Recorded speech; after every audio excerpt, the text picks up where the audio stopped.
little fucker.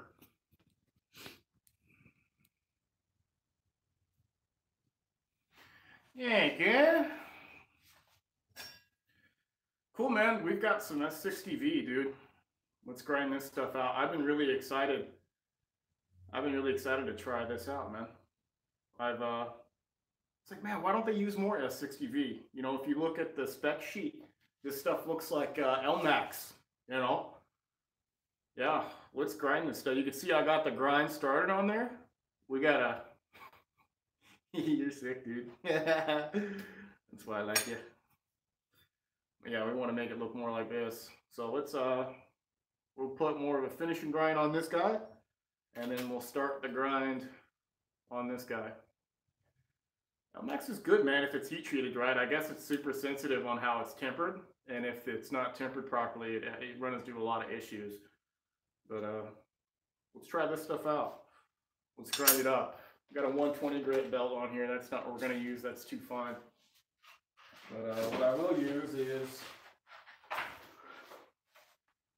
I'm going to use one of those belts we doled up on the Rex 121 because it should still cut this stuff. This stuff's about 60 Rockwell, much softer. I still have that Rex 121 blade too. We still need to put the finish grinding on this guy. They sell it directly at Crucible, bro. Yeah, I don't know what it performs like though, so I wish I could help you. We'll have to see what we think. I'll scramble.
I don't know, man. That stuff is really hard to make knives out of. Truth be told.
Too much money.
No. I've forged stuff in the past. I want to play with these steels. You don't forge these steels. You stockaroos. So, you want the big steels, man? You want the best steel? You don't forge it.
They come forged from the mill.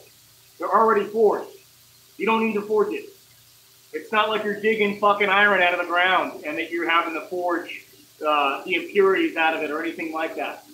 You know, there's people that talk about you're forging the grain and all that stuff in there. Like, you heat it, you reheat it, the metal recrystallizes. You don't need to do that. It's fine. It's good.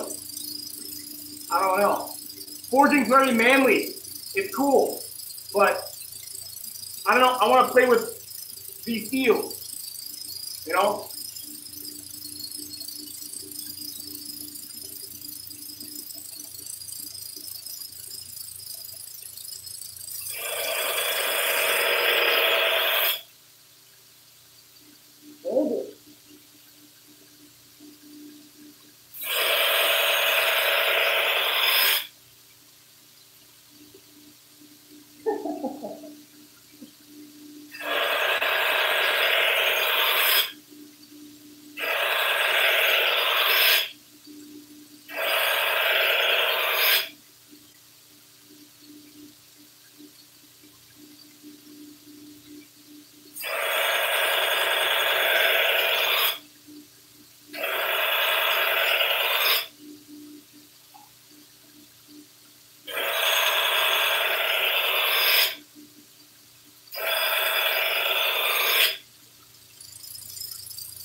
Oh, hell yeah, dude. Woo! Nice.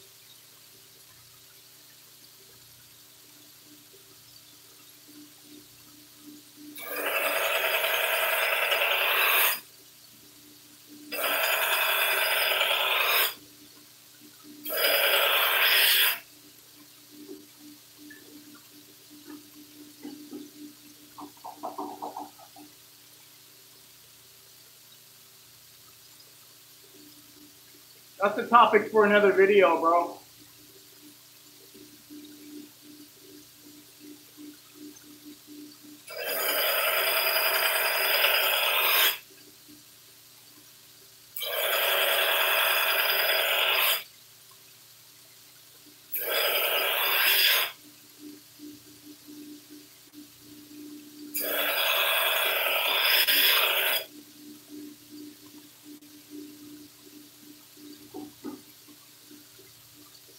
It's supposed to be like some kind of belt enhancer. It's like some kind of fat or something you apply to the belt, and I guess it makes it cut better or something. We'll find out.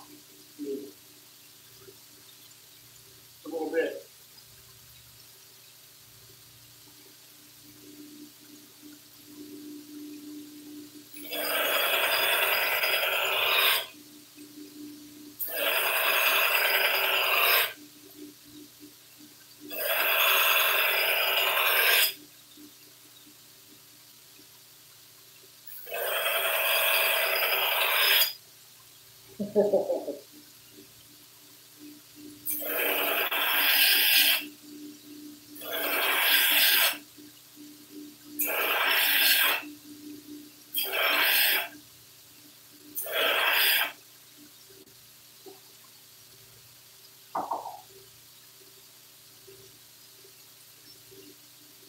Probably the biggest advantage that people get when they're forging is that they're normalizing, annealing and thermal cycling.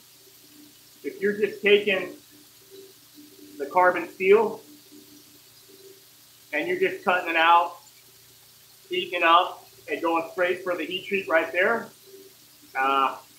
you got to set it up more with carbon steel. These CPM steels are already set up. There's no refinement that you do to them. They're ready to go.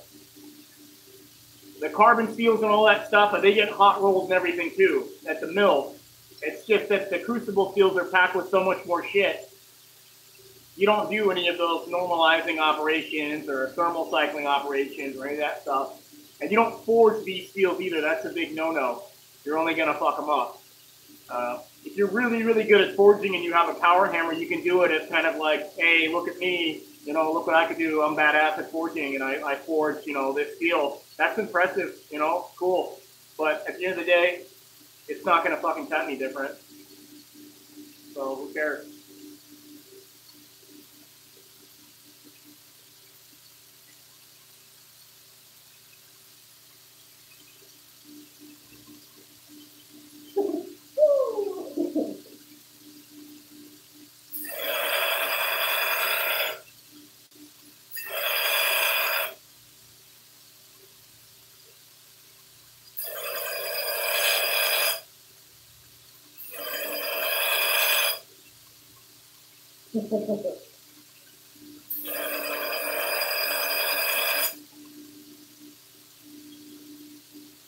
It will kill.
I don't know, man. You know, it's definitely really horrible stuff to work with compared to these other steels. You know, there's a reason why we don't see that much of it. If you absolutely want the hardest thing possible at a trade-off to a lot of other things, you know, cost, all that stuff, and yeah, I mean, Rex 121 is pretty cool, but is it worth it? Hmm. Tough to say. I think you'd really have to want to experience something very, very exotic. You know, we'll see how it performs when we get a real grind on there. I've got to finish these. These are for a quarter, so I have to get these finished. We can't just always fuck around with different stuff. Unfortunately, we still have to, you know, make some stuff to make some money. So we'll get these done and then we'll go from there. So.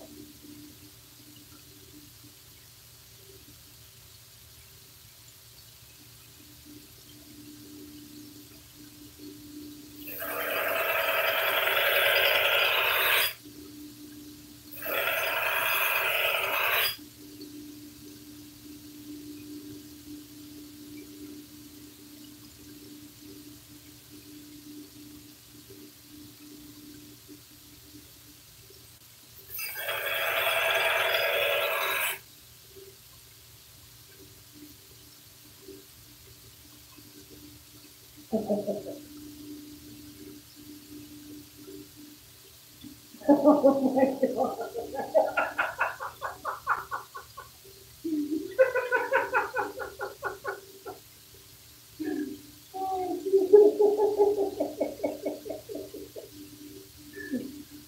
I don't, I don't know about that, dude.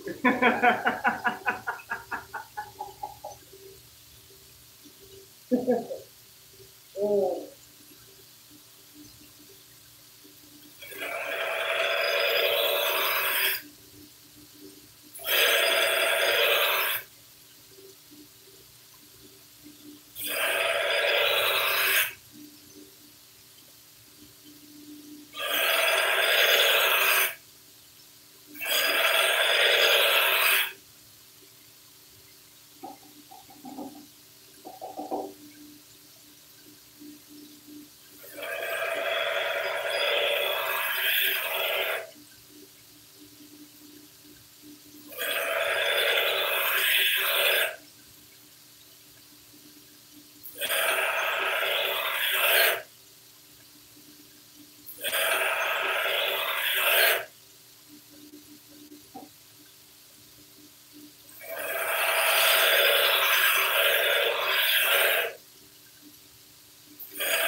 Whatever it takes.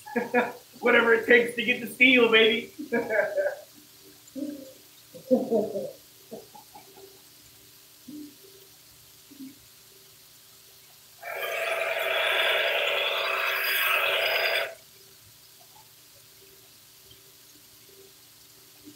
It's 60 HRC. 60 HRC.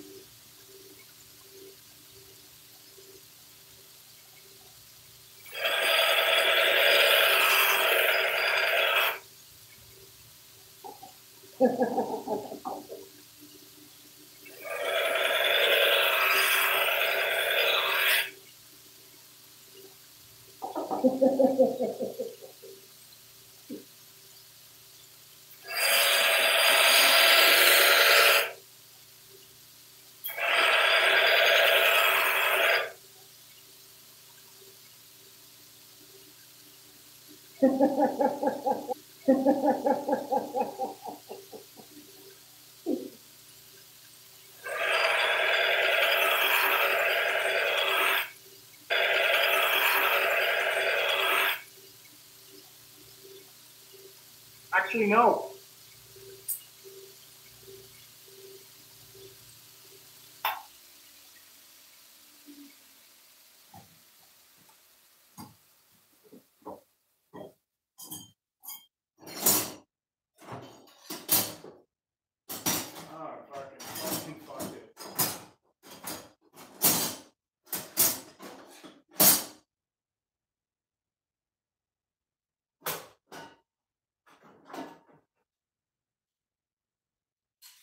Jesus, what do I do with it?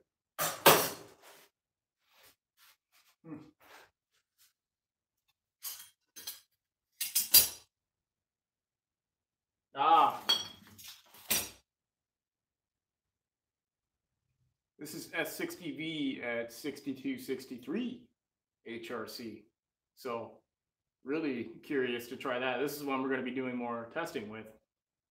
You know, I know it works at 60, 61. So these are the ones that are going to be, you know, for sale. And then I'm just not sure, you know, if it's functional at this hardness. So I only got one heat treated at this hardness right here to see, what's that going to behave like? You know, so I don't know. I've never tried S60V before. You know, there's a lot of legends and rumors about it, but it turns out that things have changed over the past 10 years with the steel. So it's not as all the stuff about being super duper brittle and not being able to get high hardness.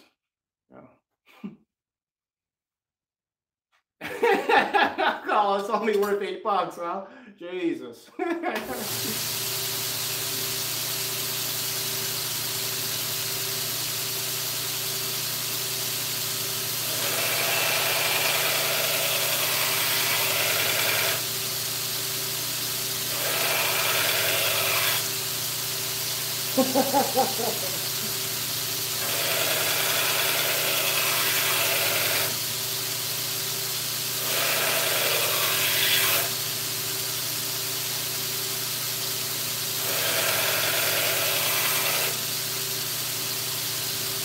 It depends on what I want to do. It's not just one place. Different heat treat places have different operations. Depends on the steel. Some stuff gets sent to heaters. Some stuff gets sent to get wrapped in foil and heat treated that way. It just depends on the steel. Don't get too fixated on that. Hey, thank you. 850.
talk about vitrified stones in 2019.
Switch belts. We need another 60 grit. It's not cutting no more.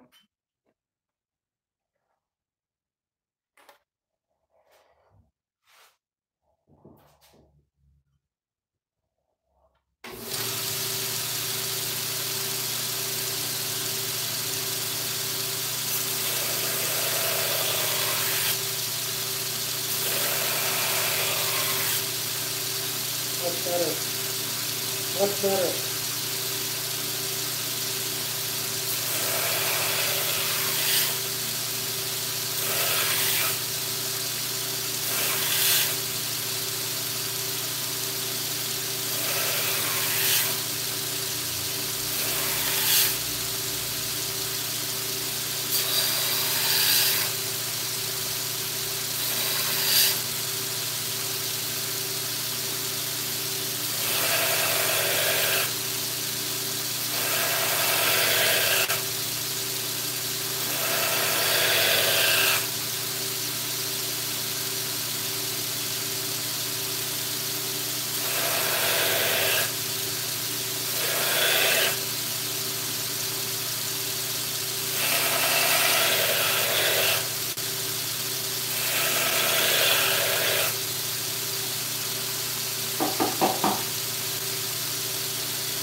You guys ever wanted to know, nah, this is a cheap piece of shit grinder. No VFD. You want to know the secret to grinding, it's about getting it as clean as you can and then pulling it back. Clean, pull it back, clean, pull it back. So you start at this angle, and you come in, clean it up that angle, then this angle, then this angle, until you have it completely flat. Alright, so have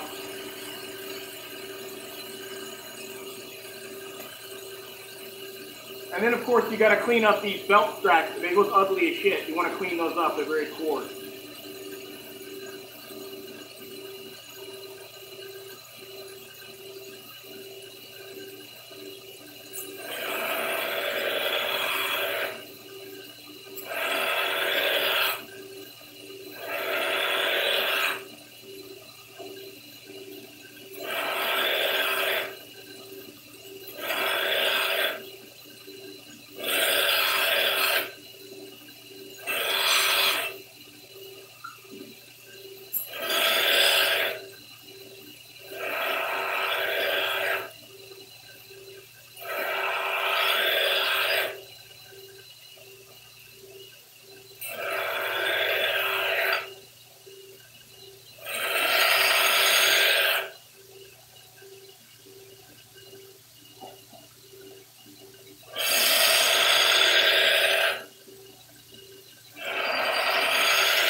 The Light 6K is way overpriced. No edge stability whatsoever. Only toothy edge. So, not great.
I haven't tried the SM100. I think that stuff is more like polished edge kind of stuff, but I've never used it. That's what I hear. I think Michael Imler, he likes that stuff.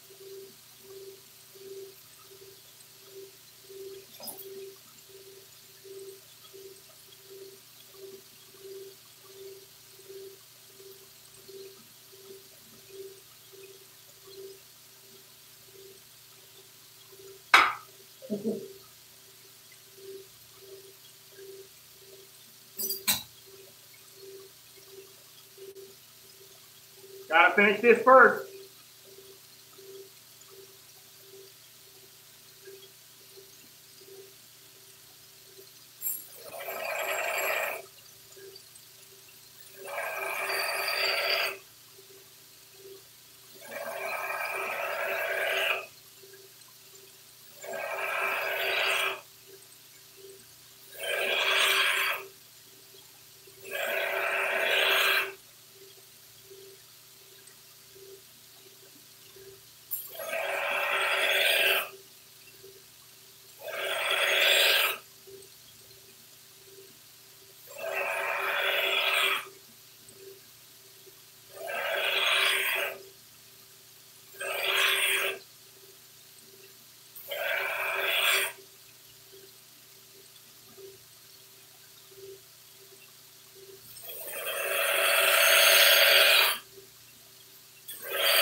don't know. We'll see. I'm going to start with the sandpaper and we'll find out.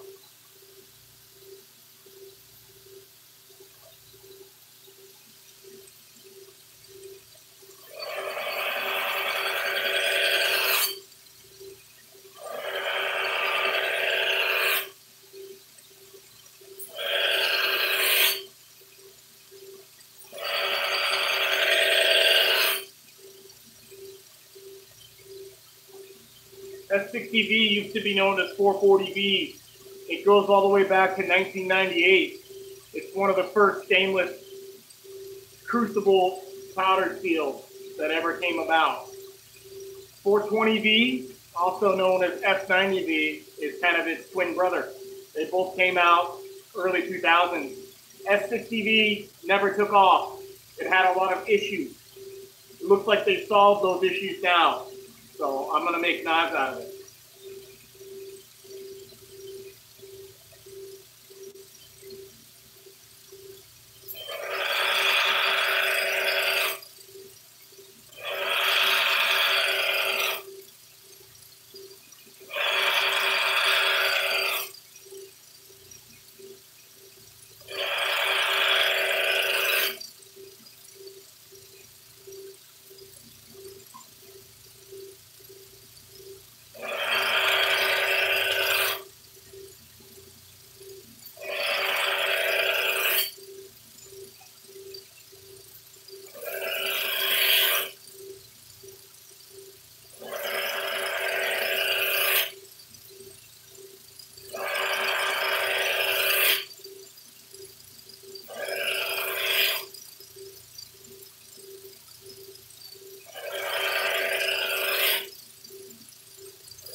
Don't do the final thickness on the rough grind.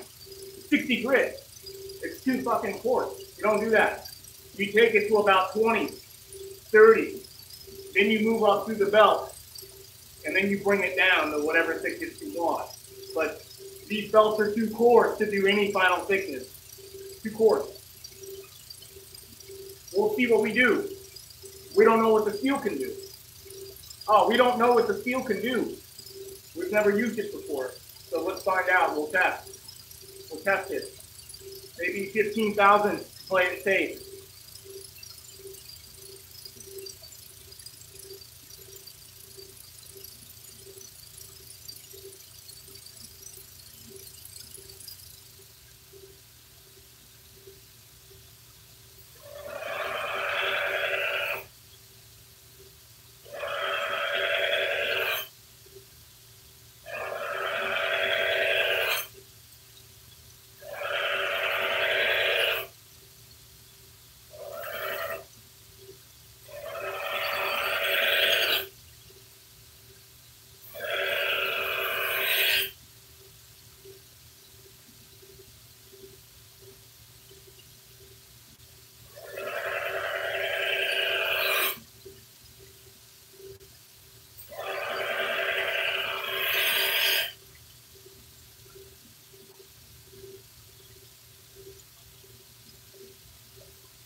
flatten it out with the hand sanding.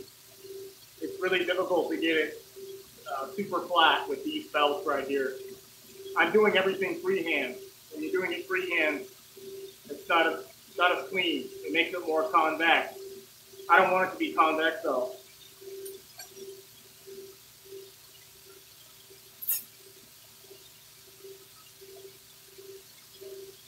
With the hand sanding, nice and flat. That's what I want. Yeah. This is more durable. Doesn't cut as good though, but more durable. We want better cutting. This cuts better, so we like this better.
So this grinding affair is actually fairly complex. It looks easy.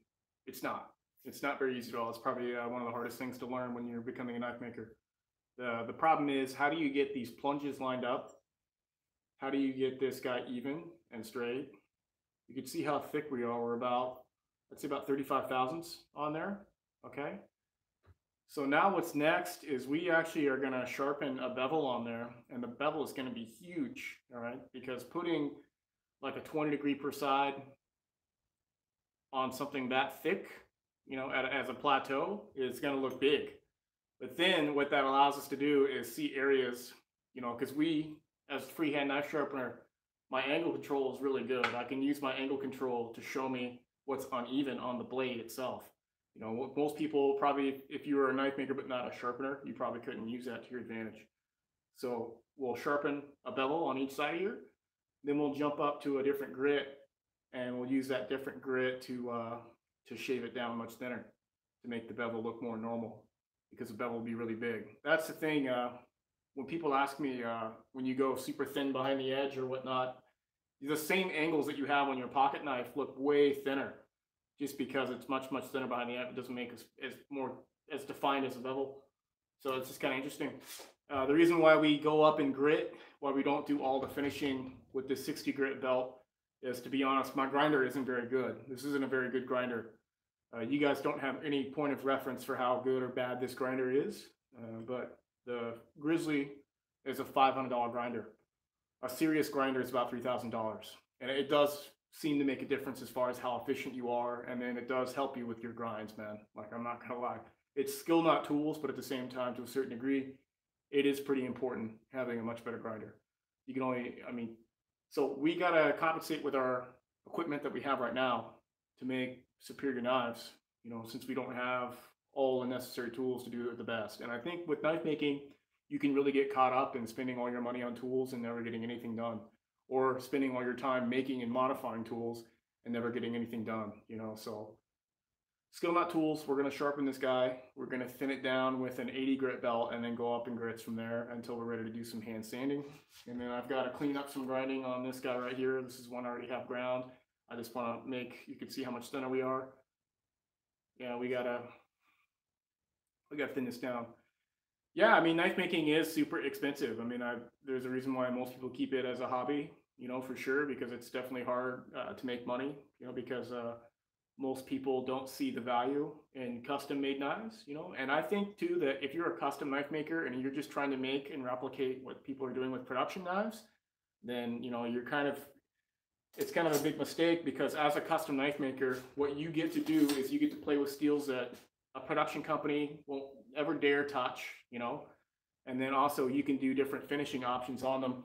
Production company just won't be able to get this kind of finish on a blade. You know, it costs too much, you know. But for making kind of little one-offs and stuff like that as a custom knife maker, you know, you definitely, they're going to cost a lot more than a production knife, but you can get things you can't get from a production knife, you know, custom heat treats, custom geometries, just really cool shit. And then just the fact that, you know, you're buying like a piece of somebody, you know, somebody put blood, sweat, and tears into that knife.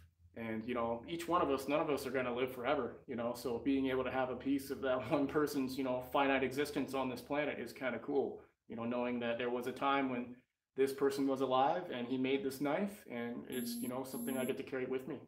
So it's pretty cool, man. Pretty cool stuff. So yeah, let's finish this guy up and let's see what's going on.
About 1/8 of an inch.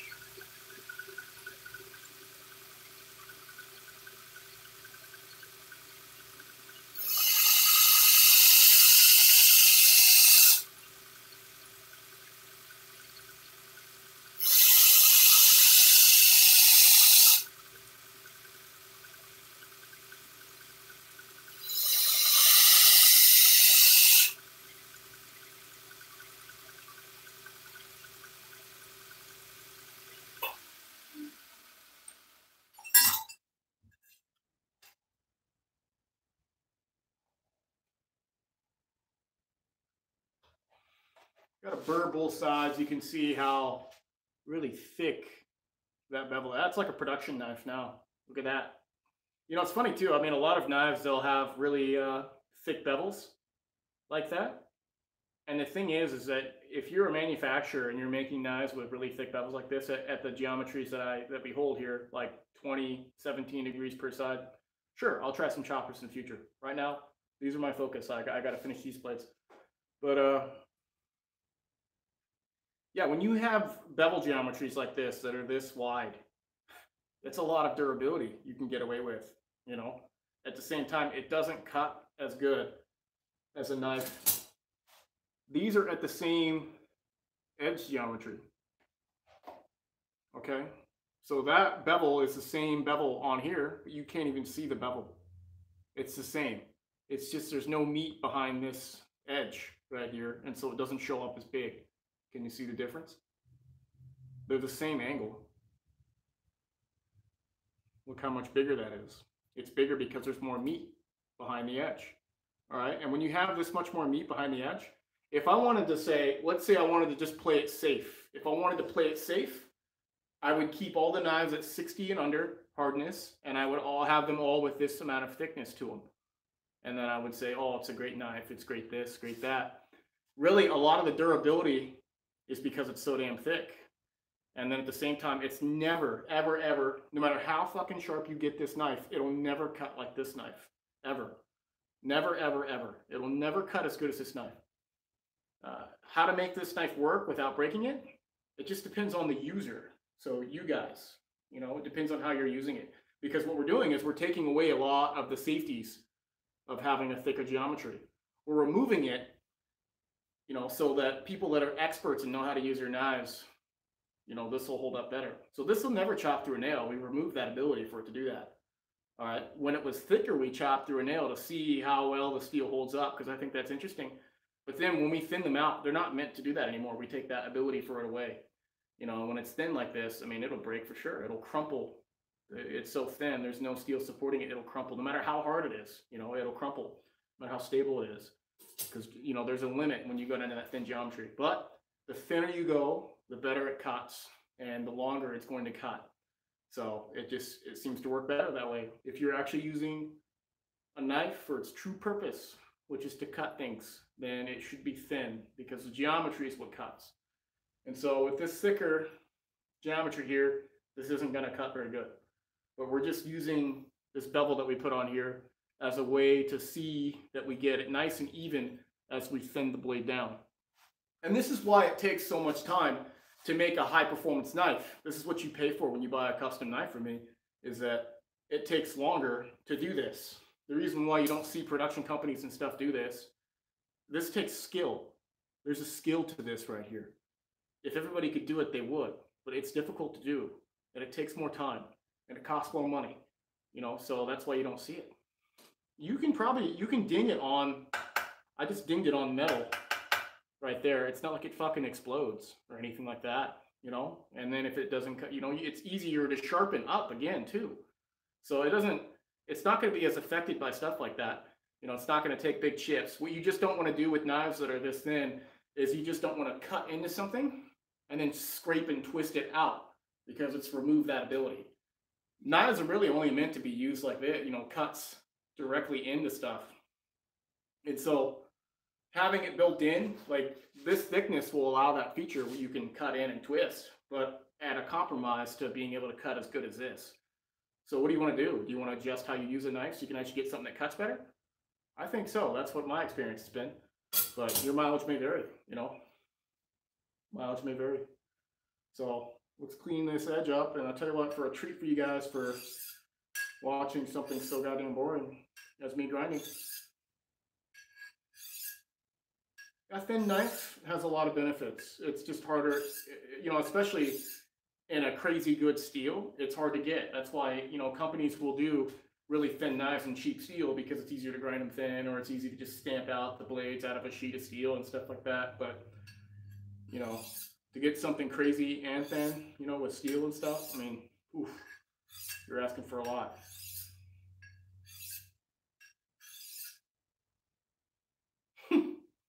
Really aggressive. But this is a 60 grit edge, and I'm cleaning off the burr with that Spyderco Ultrafine ceramic.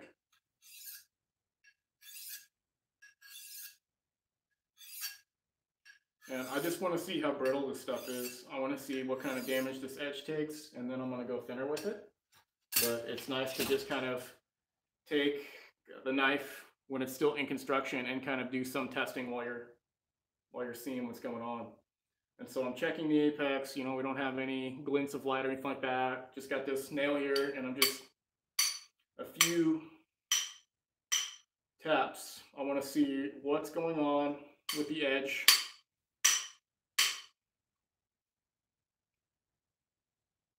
And there's no gross damage again, but you know, the problem is that the geometry is so thick that you can't really see what's going on, you know. So it's funny because one of the ways that a lot of companies get away with making the world's strongest or toughest knives, you just keep them thick. That's easy. It's easy to make a durable knife actually, because you don't have to remove as much steel. You just keep it thick, and then you can buy lower.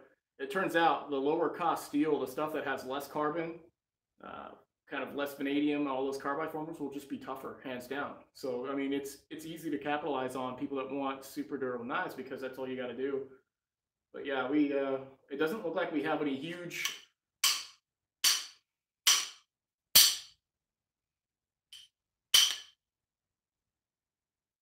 you see what that's doing to the nail. Jesus, look at that.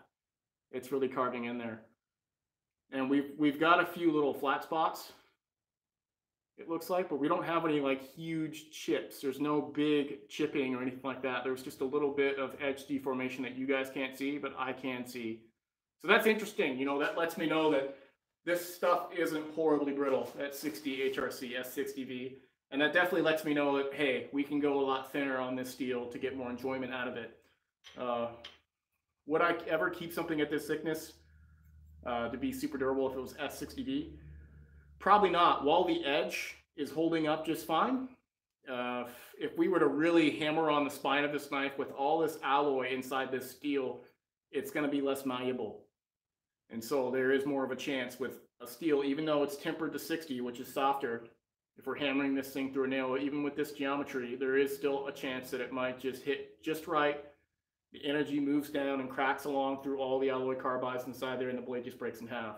That's why you want lower carbon, lower carbides, lower alloy for more toughness, because it'll just be a lot tougher without all the carbides and alloy inside the steel. It'll be more malleable. Inside the grains of the steel, the microstructures will be able to kind of move instead of kind of resisting being moved and breaking. And so everything's a trade-off. Let's make this knife thinner. We're going to jump to an 80 grit belt, and we're going to see what's going on. So that should be fun. Coop, any questions about the process so far? You guys? We'll just jump to it. That is kind of cool though, huh? How it did kind of do that without kind of exploding, you know, especially for a steel that has a reputation for being so brittle. I think it'll be just fine for a knife.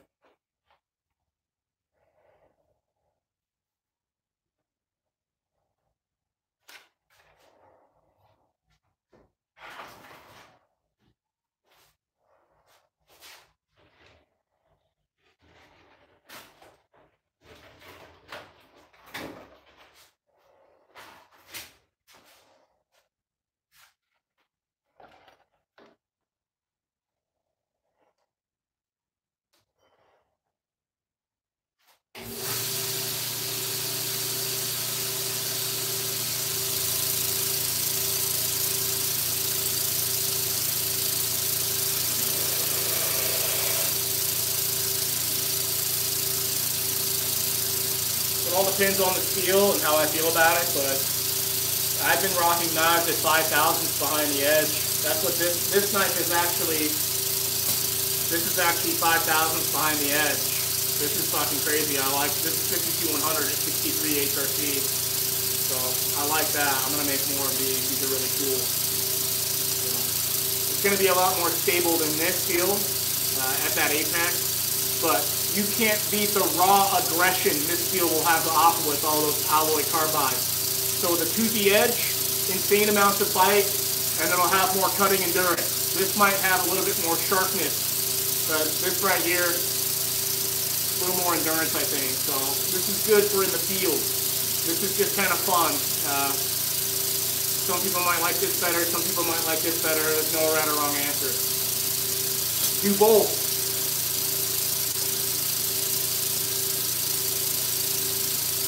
Also, 5,000 fine the edge probably isn't for everybody. You know, if you're kind of a knucklehead, you're probably not going to like 5,000 fine the edge. 15,000s will be durable and cut okay. 10,000s is kind of like the furthest you can go for the majority of people, and then 5,000s is like, that's like expert level. So.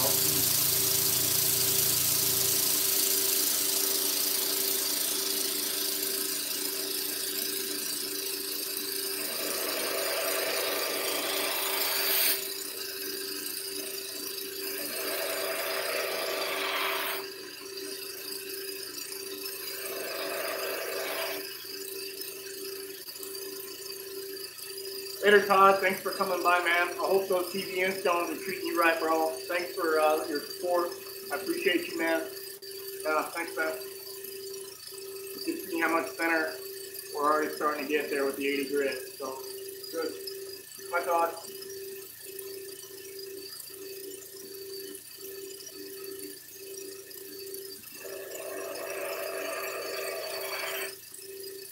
Yeah.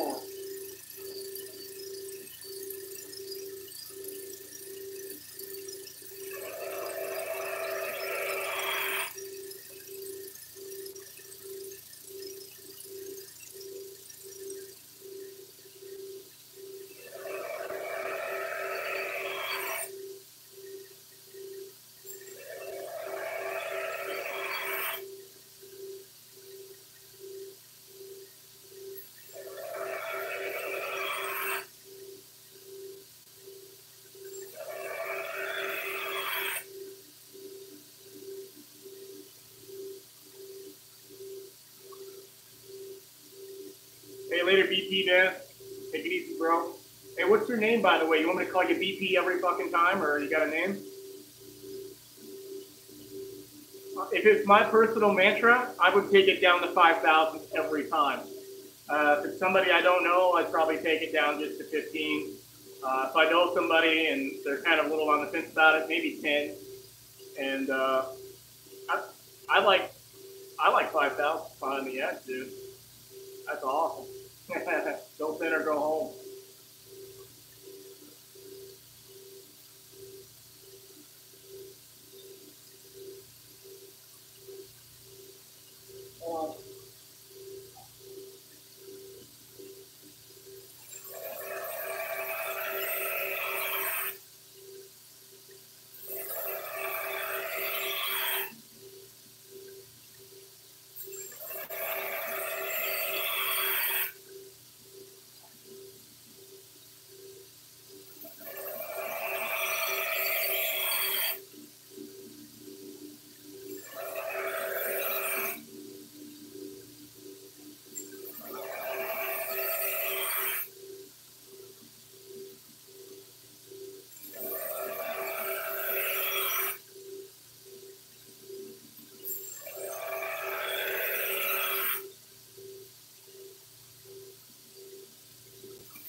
We're getting there, and you can see how much cleaner the 80 grit.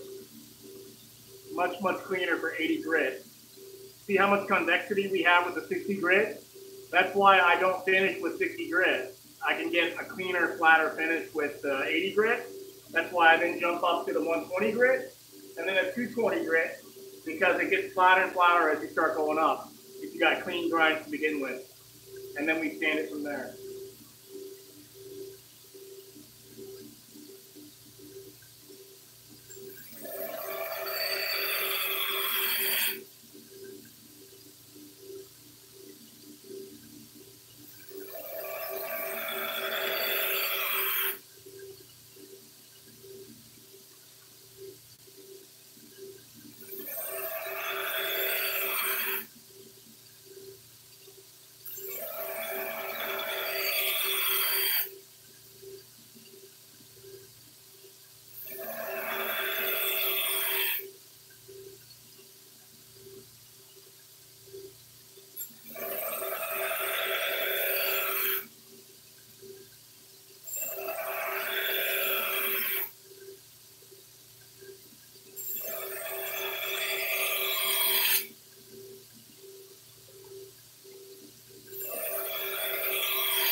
see. I mean, I do have my hands full making some knives that we all want to see, but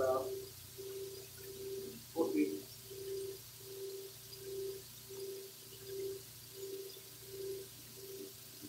What kind of user are you too? I mean, are you like prying open tin cans and stuff with your pocket knife? Or, because I'll tell you right now, if you're the kind of guy that likes to open cans with your knife, or if you like to take your edge and, you know, bang it on stuff, ding, ding, ding, and you probably won't like a regrind.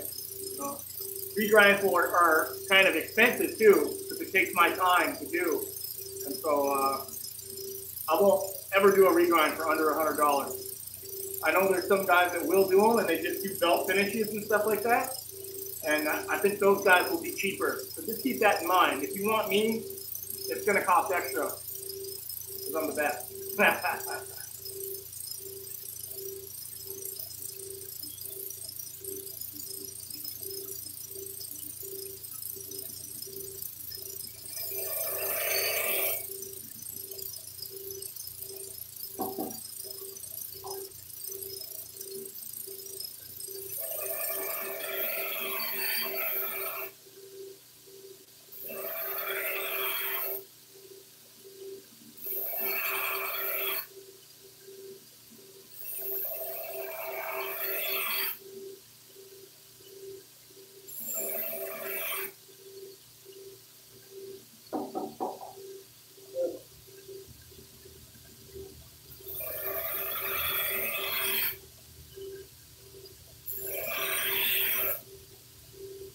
I'll make that knife so beautiful you won't want to use it for anything stupid. So.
Yeah, this is definitely taking a while to get that nice and thin.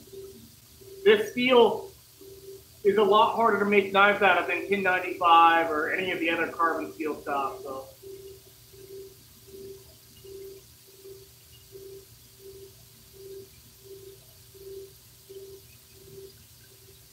I'll let you know.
Not if you keep on talking to me.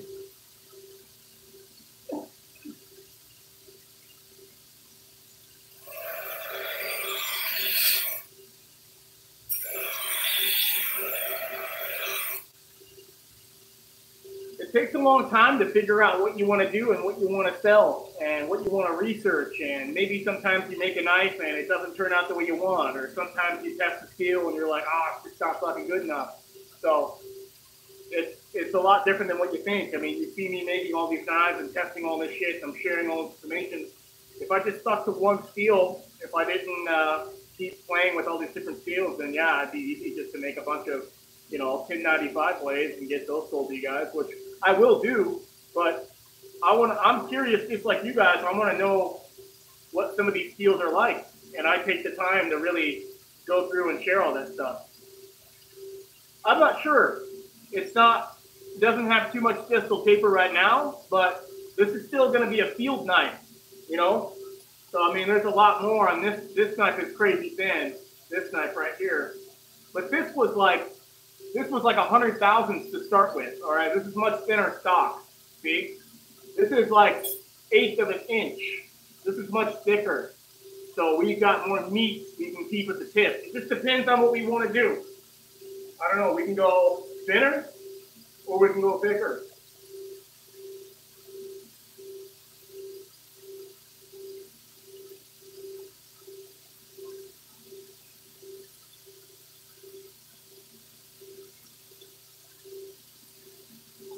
Hey, take it easy, Reese.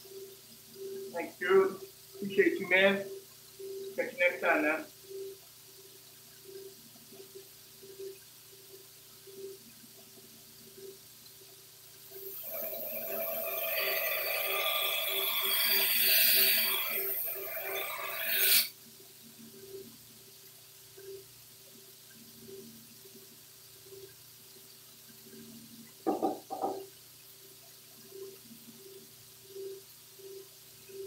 Yeah, that's kind of what I want to do. Is I just want to kind of keep making, exotic steels, testing them, and then getting them out there for people. Hey, this is exactly what this blade and this steel will do with this heat treat.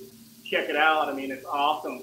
And that's really cool, man. That's kind of my dream. That's always what I wanted to do, is be able to play with all the different steels and really get the chance to check them out, and then have you guys get a chance to check them out too, and not just super thick.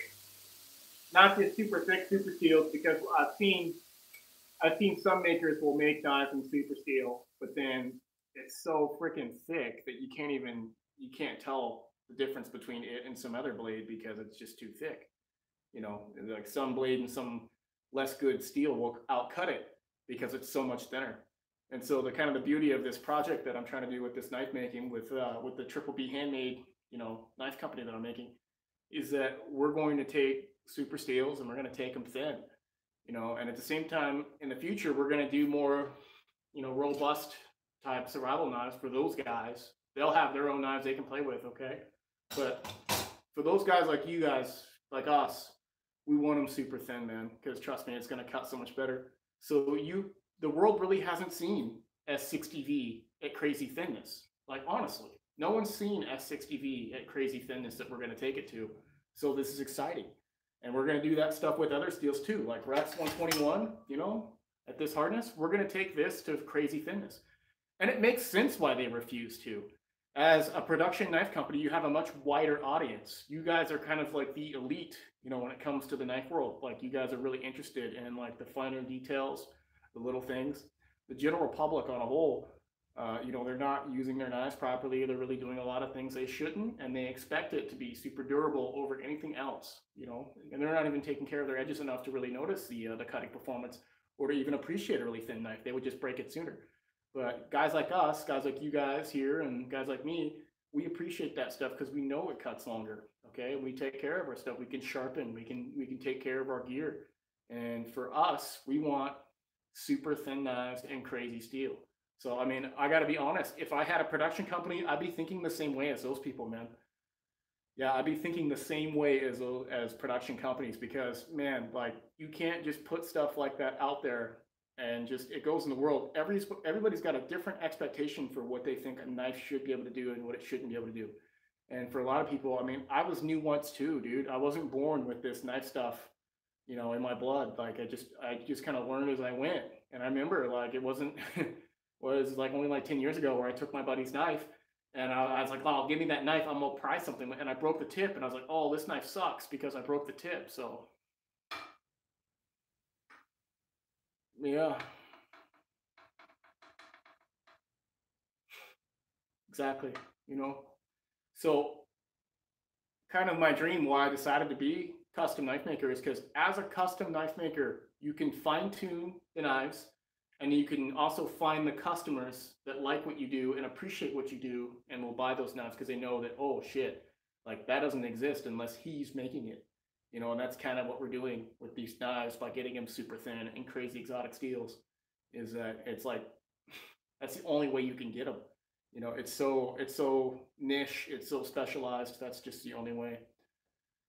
It wasn't it wasn't just it was discontinued for a little bit, but then it came back actually in I think it was 2014 when the company will sell a lot of different steels. Crucible will sell a lot of different steels that they don't advertise for sale. Niagara Specialty Metal is a hot rolling mill over in New York, and they're the ones who advertise and sell all the steel online. And they only have the popular steels listed online. But if you call them, they've got a lot more crucible steels that are available because you guys think that they only make knife steels. Knife steel only counts for 0.01% of the entire steel industry, if that, you know, probably 0.0001. All right, we are so small as far as in the steel industry because if you think about it, take a second and close your eyes and think about all the things that are made out of metal around you. The entire world is made out of metal. So it's like a huge billion-trillion-dollar industry, and knives are kind of on this. You know, they're not like the ultimate money maker for a big steel mill like Crucible or Carpenter or Bull or Udelholm. So it just you got to kind of put that stuff in perspective. Why they only sell a small bit of different knife steels, but then they've got mountains and mountains of different steels. And so, anyways, getting back on topic about S60V making a comeback.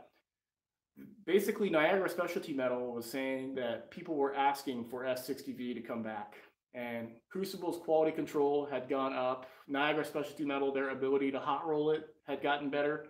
So between Crucible getting better at making powdered steels and Niagara Specialty Metal, which is a hot rolling mill, getting better at hot rolling the steel to make the big 2 by 3 foot sheets of the steel to then cut out in a strip to then get cut out by me to make, you know, pieces to get heat treated and made in knives. They all got better at that process. And so the problems of the past with S60V having such huge problems with hardenability, having problems with being incredibly brittle, have gone away.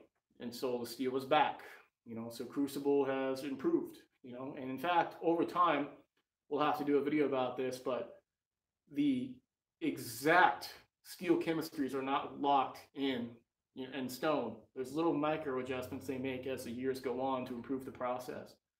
And so S60V is back, and I've been seeing it a lot more. It's just we haven't been seeing a lot of prominent knife companies using it for you guys to see it and get your hands on it because the reputation for it, people still remember how bad it was for them. But I think those problems have gone away.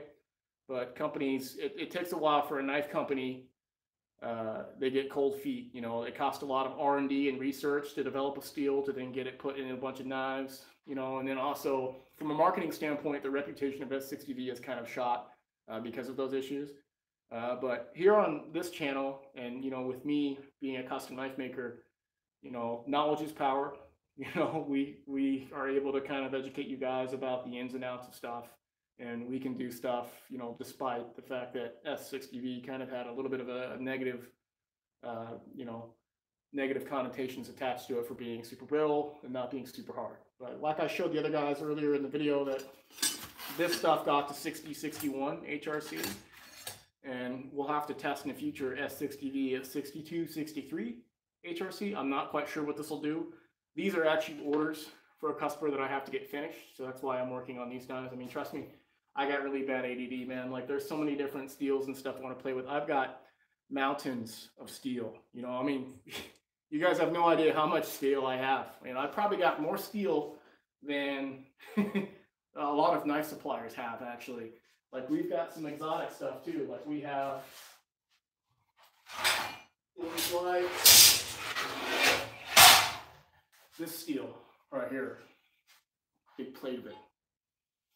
There's a, you can see it's written there on Sharpie. None of you guys know what the fuck this is though. This is actually called A7 mod, is what this steel is called. And it's a older steel. It's a non-powdered steel. Okay, what the hell's the advantage? What the hell is A7 mod? Essentially, you want to take a nice steel like 10V, all right? And you want to drop some of the vanadium content to about 6%. So some of the carbon content as well. And it's not a powdered steel, so it's not going to be super tough. But this stuff has a working hardness of 67 HRC. Now, with it not being a powdered steel and having that much hardness in alloy, it's probably going to go through a fuck ton of belts. No joke. The advantage to a non-powdered steel is that technically this steel right here should be really, really wear resistant with a toothy edge. It's going to fight you to make a polished edge. You're probably not going to be able to get a good polished edge off the steel for sure. But if you're going to do like a 300 grit edge, 400 grit edge, this steel 67 HRC with that hardness in the matrix, it's really going to be able to hold on to the carbides. And so this should be really badass hunting knife steel. And this would be cool to kind of check this stuff out. And you won't see a knife in this stuff. You know, in fact, even when I called Niagara Specialty Metal to get a heat treat specification for it, I was like, hey, can I get a heat treat sheet for this stuff? They were like, where did you get that steel? Where'd you get that stuff? And I was like, oh shit, am I not supposed to have this steel? He's like, well, no, it's just nobody's making knives out of that stuff. And so this will be really cool. This will be very exotic steel. And it's kind of, the steel is fine-tuned basically for toothy edges, for cutting up fish and things like, you know, animals. When you want a toothy edge for that stuff, this steel will work really good. It won't do polished edge stuff. But you find that with specializing, you get more extreme performance. If you make a steel that does everything, it basically does everything like shit. So we'll have to make a video about ultimate steel because I think you guys need to have a better understanding about properties of different steels. What you mostly have on YouTube right now is just people telling you, oh, this is the best steel just because. You know, it's not true. It's a spectrum, basically. You know, and each steel falls on a spectrum. And the further you get away from the balance point in the middle, the more extreme performances you can have. You know, but you also have to make sure the user is also on that spectrum, you know, that lines up with the steel. And basically when the steel, you know, the user, the heat treat, the edge finish, and all that stuff is lined up, we call that flow, you know, where everything is just flowing together, and that's when you get that synergy. So, no, Laren wasn't talking about A7. Laren was talking about A8 mod. Isn't that fucking confusing? It's very confusing. In fact, the first time I heard about this steel, I was like, I don't know if I'm interested. This doesn't make knives. This doesn't make knives that I'm interested in. A8 mod is just like a chipper steel. It's known for being incredibly durable and tough, but it's not known for actually holding a good cutting edge. It's not known for actually being wear resistant or any of that stuff. It's just known for not breaking. And so you need a thicker geometry to support a steel like A8 mod to make it so it doesn't deform behind the edge when you're trying to use it. So this steel couldn't be further from A8 mod. A7 mod, like I said, is a lot more like your K390. It's a lot more like your CPM 10V, you know, steels that have excess amounts of 2% carbon content, okay, which is going to make it incredibly fucking hard, right? That's twice the carbon content you're going to find in stuff like 1095, which 1095 is a lot of carbon, right? 0.95. And this stuff's also going to have 6% vanadium instead of the, you know, 8%, 9% that CPM 10V and K390 have. But that's good because, like I was saying earlier, this stuff is not powdered. And so this will be really, really cool to really check this stuff out, see what's going on. This stuff will have an excellent synergy with a toothy edge, and I think that'll be cool. So we're not just focused on knives that only take polished edges, or knives that are balanced, or knives that only work with toothy edges, or knives that are super tough, or this and that. Every knife maker kind of has their niche where they find like, okay, I'm only going to make durable blades, or oh, I'm only going to make slicey blades, or oh, I'm only going to do this. We have the ability to play with all of it because we have a greater understanding of things. And so we're not limited to relying on playing with only one type of steel. We don't have to rely on marketing bullshit like a lot of some people do, you know, unfortunately, because either they just have a lack of understanding or, you know, they are trying to pull one over on people that don't know any better. So we don't have to rely on that stuff. We just kind of can do stuff as it is and show you, You know, this will be good for this. That'll be good for that. It just depends on your use. So very cool. I'm excited about this steel for sure. We'll check that stuff out and see what's going on. We also have this stuff right here. Spectrum wear, spec wear. It's kind of cool steel too. And I think we'll, I don't know, I think we'll make more durable type knives with this stuff as well. Essentially, it's like a non-powdered crew wear or Vasco wear modification. I think it just has the vanadium and the tungsten flipped around. So I believe that, what is it, crew wear has like closer to like 2% vanadium and such percent tungsten. This has the reverse of that. Or, you know, you can check me and correct me down below, but this will be interesting stuff to play with and see. You can see with the stock thickness right there, and based off of this steel right here, we'll probably make some kind of little thicker kind of field knife. Yeah. So, yeah, it's be cool. Play with some stuff. Nah, you guys got me distracted. We gotta finish grinding some stuff now. Probably the steel I'm the most excited about though, and then we'll get started again. It's gonna be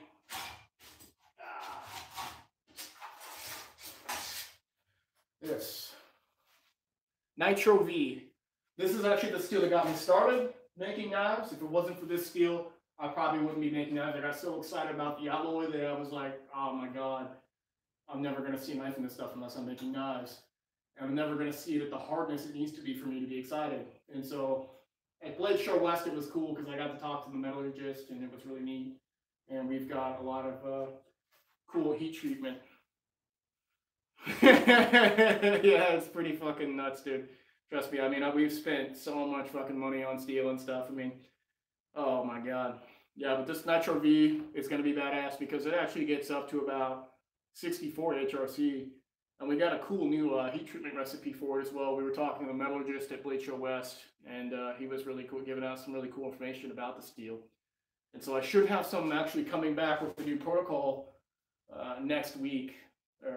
Next week. And we're going to get that grind out. We'll do a live video on that, and we'll see what's up, dude. We'll see if it's actually stable at the edge. And my hope is that with this steel, with the alloy composition, with it having only 0.68 carbon content, okay, which is very low, but at the same time, if you can get something that low carbon content that's still boosted with alloy, you know, for some solid solution strengthening at 64 HRC, that should give you insane amounts of edge stability, much like 52100, okay, but harder and stainless.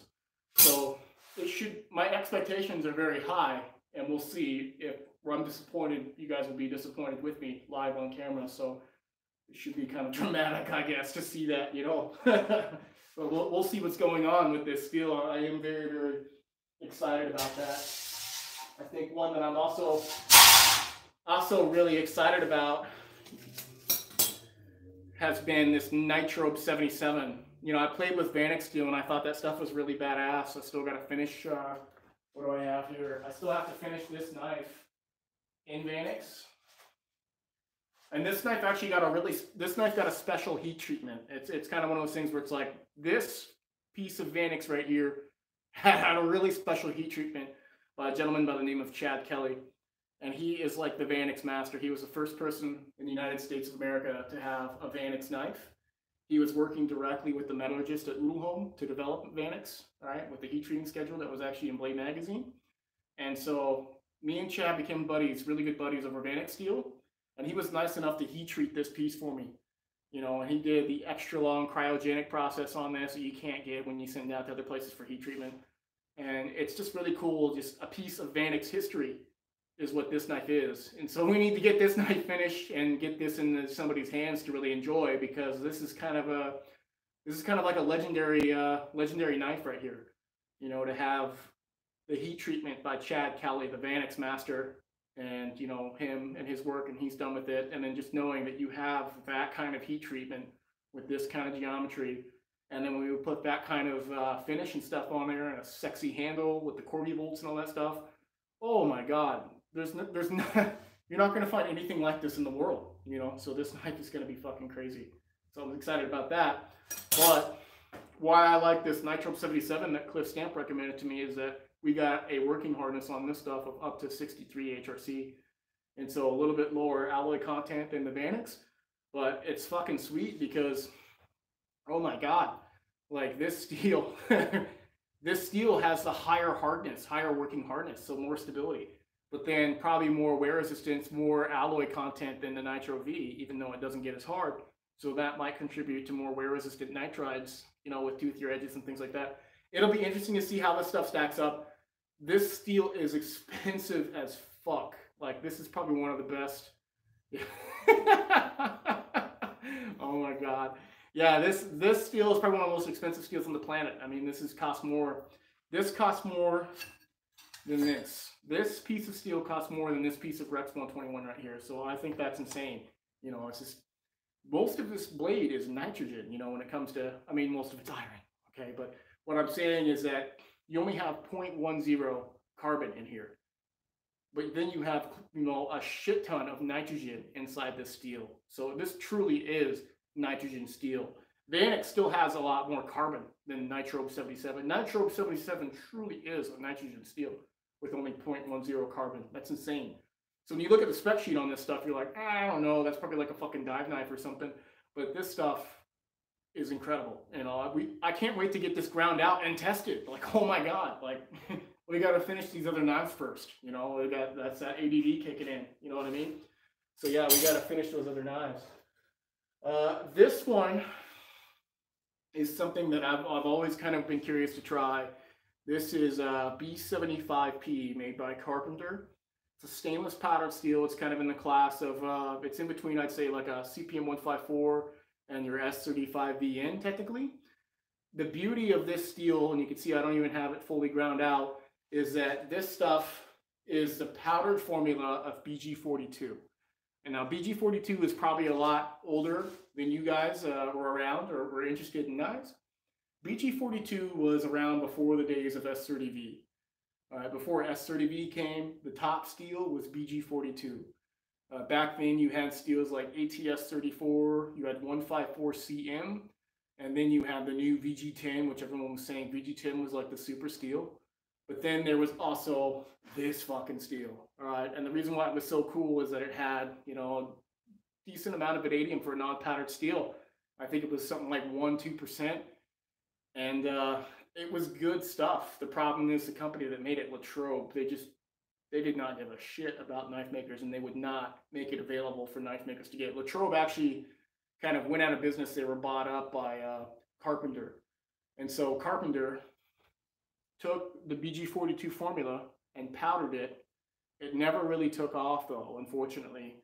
And so this was a piece of steel that was given to me by Scott Devanna. And if you don't know who Scott Devanna is the guy who developed this steel.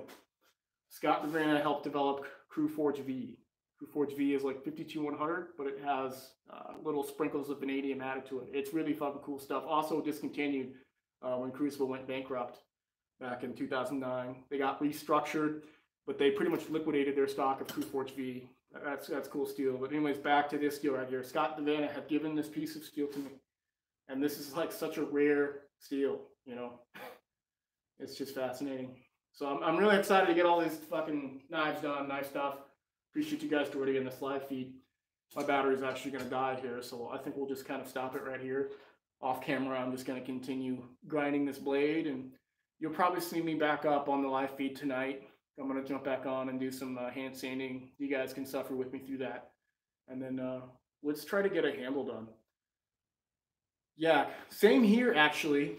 Let me, before my battery dies, let me show you something, Nathan. This is going to be kind of something really cool. All right, we'll see. We'll see how cool you think it is. I mean, if I can find it here.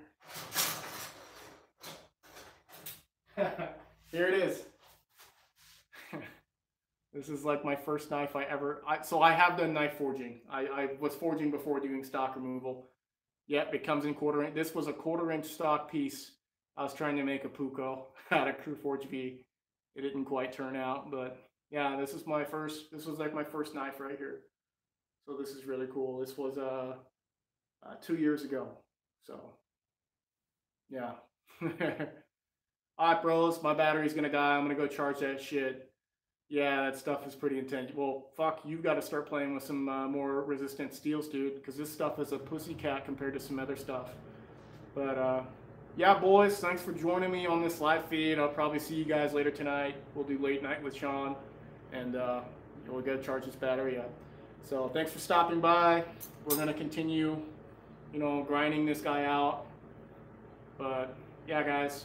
So we'll see if we come back up. Actually, I do have to get this knife finished. So I'll probably come back up. I'll have you guys join me because, to be honest, knife making is pretty fucking boring and lonely, man. So I enjoy you guys. Thanks for coming here. Thanks for joining me. All right, guys. Take it easy.